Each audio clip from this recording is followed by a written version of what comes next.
Hi, my name is Evelyn Shih. I'm an assistant professor of Chinese here at CU Boulder, and I'm here to welcome you to this new film, Great Buddha Plus. I'm particularly excited because this is a pretty recent film and it's doing some exciting things within the context of Taiwanese cinema. So as you might imagine from the title, this film does go out of its way to skewer some religious practices in Taiwan. And in fact, what happens is you see a giant Buddha statue in the process of being put together. You see its head come off, decapitated. You see the site of its production being turned into a profane site of crime.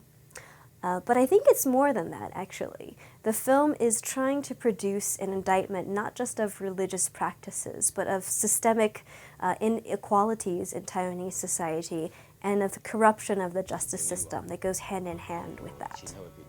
And this might not be entirely apparent if you are relying mostly on the subtitles. But in fact, this film remarkably takes place, is, let's say, performed mostly in Taiwanese Hokkien, including the voiceover. And this is remarkable because the official national language of Taiwan has been Mandarin for a great number of years, for decades really.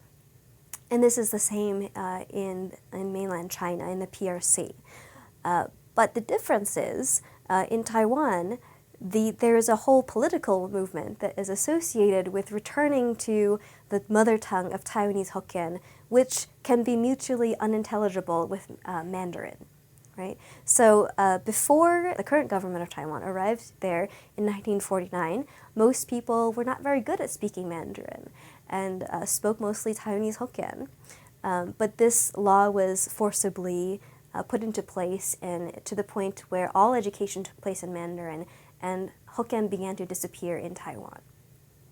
Now this film is building upon sort of gains of the Taiwan New Wave and embracing the naturalness of Taiwanese Hokkien as not just a dialect of Chinese, but a language in and of itself, and trying to find the beauty within it. And in doing so, it also embraces these marginal figures that don't have a lot of social capital, that are picking up random jobs here and there, and are kind of disposable to the society. And it gives them dignity, I would say, and focuses upon the minutiae of their lives. I'm sure you'll notice as you begin watching that this film is very interested in playing with the medium of film itself. For one, and you'll notice this right away, it's almost entirely in black and white, and it does so because it's a conscious choice. And you know this because in the middle of the film you suddenly break out into color. And this is because the two main characters, who are relatively disenfranchised, are secretly watching the dash cam footage from the boss of one of the characters, from his, I think, his Benz, right? So they're watching this dash cam footage that is in color.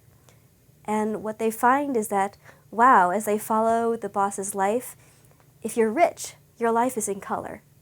And so the film is very interested in playing with this social comment, but it also does something very interesting in the very use of the dash cam footage, because we can't actually see the players in the car in these scenes that are built around dash cam footage. All you can see is what is in front of the car. And so you're constructing a scene as a viewer of what's going on in the car based on sound alone.